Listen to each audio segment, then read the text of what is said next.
On world news tonight, the Democratic Convention opens in Boston. More than half the country does not know where John Kerry stands on the issues.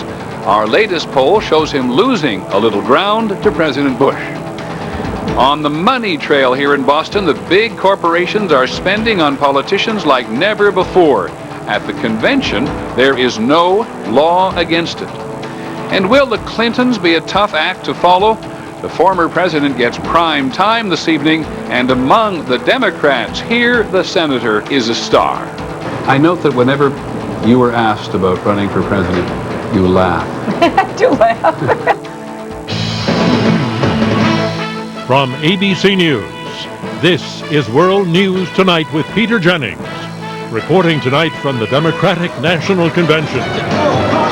Good evening, everyone, from the Democratic Convention. If I seem to be shouting, it's partly because it's bedlam here. Even in the early evening, they're playing music to get the delegates whipped up for their first evening session. They play basketball and hockey in here at other times of the year. It's often said, of course, that politics is a contact sport. This, as you know, is a very important week for the Democratic challenger to President Bush. The Democratic Party will use every hour of this week to promote John Kerry and his ideas for America's future. The word has gone out to everyone here. Be positive.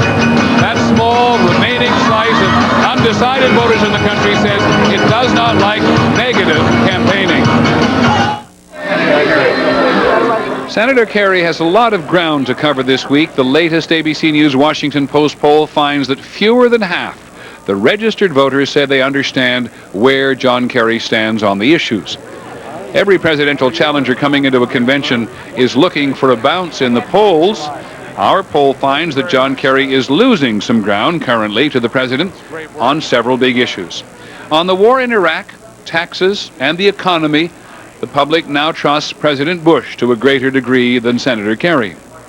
A month ago, when we asked registered voters which candidate they trusted more to handle the war on terrorism, it was even. Today, 55% say they trust the president, 37% trust Senator Kerry more. The public's perception of the man is crucial. A month ago, 55% of people told us that John Kerry was the candidate who better understood their problems. Today, it is 46%. And the famous horse race number, if the election were held today, 48% would vote for President Bush and 46% for Mr. Kerry. That is approximately a dead heat. I'm not sure this is any better. This is a voice-suppressing microphone or something, the kind that Howard Dean had when he made that famous speech that sounded like a scream. At any rate, ABC's George Stephanopoulos is with us. Taking a look at those poll numbers, George. Senator Kerry be a bit depressed? Disappointed, but not depressed. He'd want to have a lot more momentum coming in this convention, coming off his pick of John Edwards as vice president. But what he can take heart in is more than half the voters out there in the country don't have a good idea where he stands on the issues. So if he can fill that in, he should get a boost this week. Biggest problem for Senator Kerry, those numbers on terrorism, an 18-point deficit. In the post-9/11 environment, if he doesn't close those numbers on Commander-in-Chief, he can't win. Given the limited amount of time this year on network television, is it more of an uphill struggle for Kerry to make himself better known to more Americans? It means he has to make the most of that 60 minutes he has on Thursday night, the speech. Most Americans have only seen him on sound bites. That's his one opportunity this year to have a 60-minute conversation with the American people. Many thanks, George Stephanopoulos. We'll talk to you later during our primetime broadcast. Here's something will come as no surprise to most of you. 2/3 of the people we polled said this is one of the most important elections in their lifetime. It is, of course, a convention and an election at a time of war. But it does make this convention, and the Republican one as well, a real opportunity to convey purpose and energy. Now, ABC's Kate Snow is here with us at the Democratic Convention, and I think we find her in North Carolina. Am I right, Kate? Yes, that's right, Peter. We're under North Carolina, just next to New Mexico. Energy is certainly what they're going for here, a gradual build-up over the next few days, building up to the speech on Thursday by John Kerry, all beginning tonight. Will now come to order. For the next few days, Democrats will be consumed with political speeches, strategy sessions, and not least of all, one giant party. Security is intense. Even umbrellas and plastic water bottles can't get through the perimeter dragnet. For the party faithful, the convention is an affirmation, a rallying cry to beat Bush. We need a legitimate leader that can come in and that can retake the nation. Filmmaker Michael Moore, whose Fahrenheit 9/11 is breaking records at the box office, is a celebrity here. It is Kerry's job to passionately inspire the base to come out. But the roughly 4,300 delegates are quite a bit more liberal than the average voter, so organizers are walking a fine line, trying to energize the crowd without offending voters watching at home. This is why this convention is going to be harmonious, positive. Yeah, there's going to be some red meat out there, but what we want to do is get that undecided vote, that 10%. It may be tough to rein in some of the most heartfelt anti-Bush talk. This is a disaster for our country. Former Vice President Al Gore has been particularly harsh in recent speeches. Tonight, he'll talk about losing the 2000 election. Any anger will play into what Republicans are already saying. You know, they are a very angry, bitter, harsh party today. They are united in their anger. Republicans have set up shop just blocks away from the convention center. They carry flip-flops. Democrats still control the show. Tonight's headliner, former President Bill Clinton. Some have suggested that perhaps they put distance between tonight's speech by Clinton and Kerry's speech on Thursday, Peter, in order to avoid comparisons between the two. But organizers say that's not it. They just wanted to start the week with a strong speaker. Many thanks, Kate Snow, here also with us for our live coverage later on. One speaker after another at the podium. The convention organizers say that many of the people who will speak have been to see a media coach. In the past, women were told no jewelry that jangles. This time the instructions include a warning not to make too many gestures at the podium, and don't slow down when there's applause, because it may work in the hall, but it does not, they tell them, work on television. Which is sort of another way of adding to the fact this is a very carefully choreographed week of events. Senator Kerry, for one thing, is very conscious of history and of strategy. ABC's Dan Harris is out on the road today with the Kerry campaign, and we pick him up in Virginia. Dan? Hi, Peter. John Kerry arrived here in Norfolk a short time ago. He was in Florida this morning. He's on a 6-day convention roll-in tour. Every state on the road to Boston considered a potential key to victory. Senator Kerry began his day at the Kennedy Space Center, trying to draw the link between another Massachusetts senator with the initials JFK, the president who challenged the nation to send a man to the moon. I'm here today on the first day of the Democratic Convention because there is no better place to launch something than right here at Cape Canaveral. Kerry is on a tour of 6 battleground states on his way to the convention, trying to introduce himself and his ideas to the many voters who don't know much about him. Senator Kerry is fine-tuning the speech he will give Thursday night in primetime, perhaps the most important moment in his political career since his debut, his 1971 anti-Vietnam War testimony before the U.S. Senate. How do you ask a man to be the last man to die for a mistake? That's his best chance to recapture some of the passion that people saw in 1971. This may be the most important speech he ever gives. It's a cliche to say that this is going to be the most important speech of his life, but clearly this is. As this crucial week kicks off, however, Kerry is taking questions about the behavior of his wife, Teresa Heinz Kerry. Last night, she made the following comments at a party for delegates from Pennsylvania. We need to turn back some of the creeping, un-Pennsylvanian and sometimes un-American traits that are coming into some of our politics. Afterwards, she was asked about the comments by Colin McNichol, a journalist from a right-wing Pennsylvania newspaper. Un-American activity. I mentioned un-American. No, I didn't say that. What did you mean? I didn't say that. She walked away, then came charging back. You said something I didn't say, now shut it. The campaign says the Pittsburgh Tribune-Review has a history of personally attacking Mrs. Heinz Kerry's family. I think my wife speaks her mind appropriately. Interestingly, the head of the Republican Party is actually playing down these comments. He called Teresa Heinz Kerry a spirited campaigner. That's the same language, spirited campaigner, that the Bush campaign used to describe the president's daughter, Jenna, when she was caught sticking her tongue out at the media. Peter? Many thanks, Dan Harris, on the road with the Kerry campaign. I want to thank the members of the Florida delegation for letting us disrupt them for this part of the broadcast. Of course, they're accustomed to disruption in Florida. When we come back this evening, some of the other news from here, the loopholes that allow big corporations to spend as much as they want on politicians at convention time. That'll be our series on the money trail. It is, of course, John Kerry's convention, but on this day, as you've had one illusion, the Clintons take center stage, and we spoke to Senator Clinton today.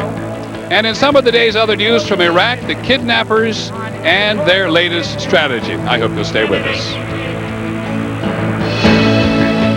World News Tonight with Peter Jennings. Brought to you by York Heating and Air Conditioning. Terracotta. Stone. Bermuda. York's new Affinity Series air conditioning systems are sleek, quiet, and efficient. Jet black. And they come in a choice of colors that are as distinctive as you are. Champagne. Because people like color. The new beautiful Affinity Series from York. Wait, those are for heartburn. But they've got heartburn. Plus upset stomach, fullness, and nausea. You need total stomach relief. New Maalox Total Stomach Relief. Upset stomach, fullness, nausea, and heartburn. When you have it all, treat it all. Our son was born with liver disease. He had heart surgery when he was 3 months old, and he had his liver transplant when he was 7 months old. It's nice to know that I work for a company that would take care of everything we went through with my son. You can think of the Mayo Clinic, you know. It's the best place they could have found. I don't think people know how great the benefits are at Walmart. Without Walmart, he wouldn't. I don't know that he'd made it. I don't know that we would have made it. These days, I welcome the morning rush. Could Procrit be right for you? Talk to your doctor about Procrit or call 1-800-PROCRIT. When you're passionate about something, you never quit. Your multivitamin? Centrum Silver with lycopene, an ingredient in tomatoes that science suggests may help reduce the risk of heart disease. Put your heart into what you love. Centrum Silver with lycopene.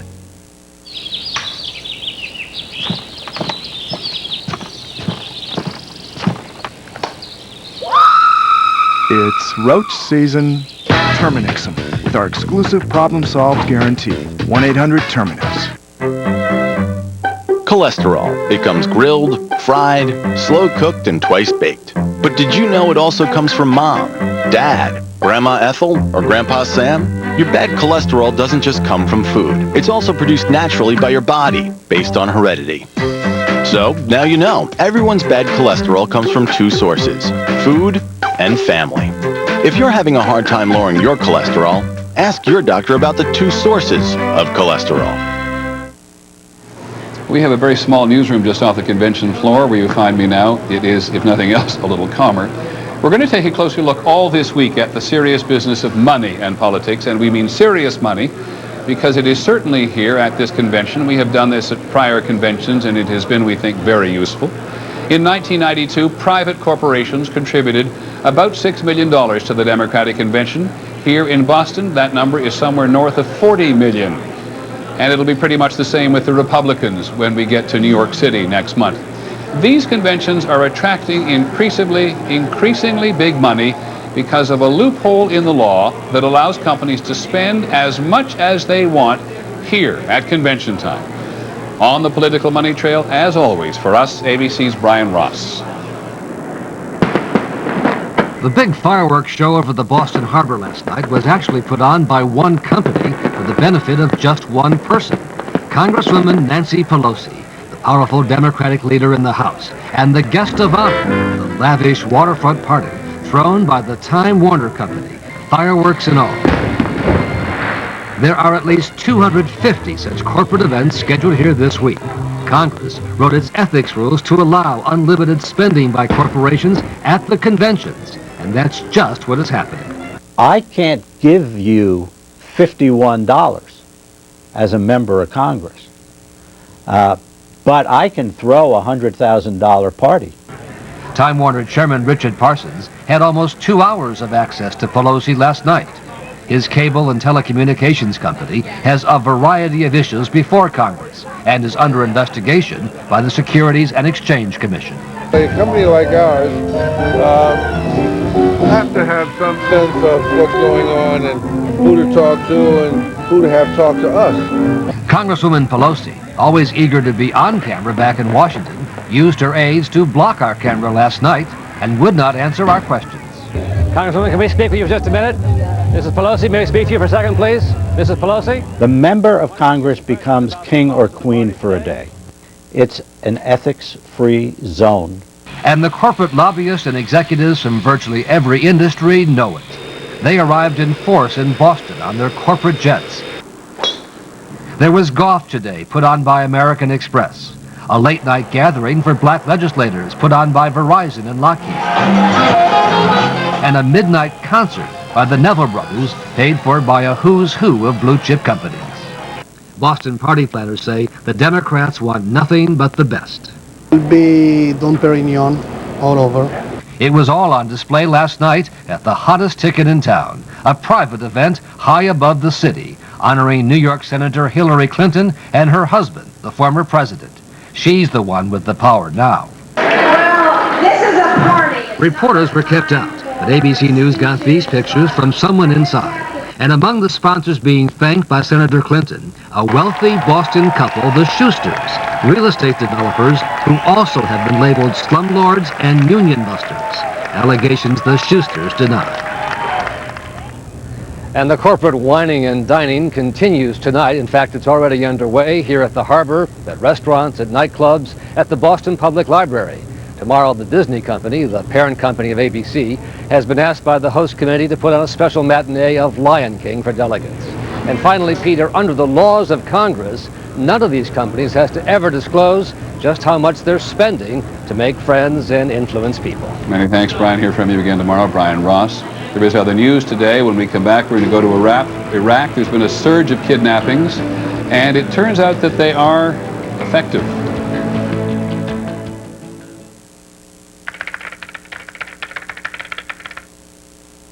Cigarette smoking is addictive and causes serious diseases. Smokers are far more likely to develop serious diseases like lung cancer than non-smokers. There is no safe cigarette. At philipmorrisusa.com, you can find this and other information on the serious health effects of smoking and links to reports from public health authorities, including links to sites that can help smokers quit. For more information, visit philipmorrisusa.com.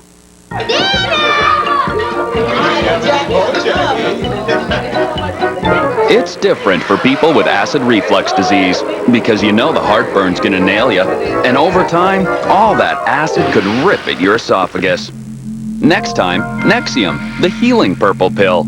For many, one prescription Nexium daily not only gets rid of heartburn, more importantly, it also heals acid reflux erosions. And healing is such a great feeling. Other serious stomach conditions may still exist. Talk to your doctor. The most common side effects of Nexium are headache, diarrhea, and abdominal pain. Don't let acid reflux eat at you. Next time, ask your doctor about Nexium. I'll take that. Because healing is such a great feeling.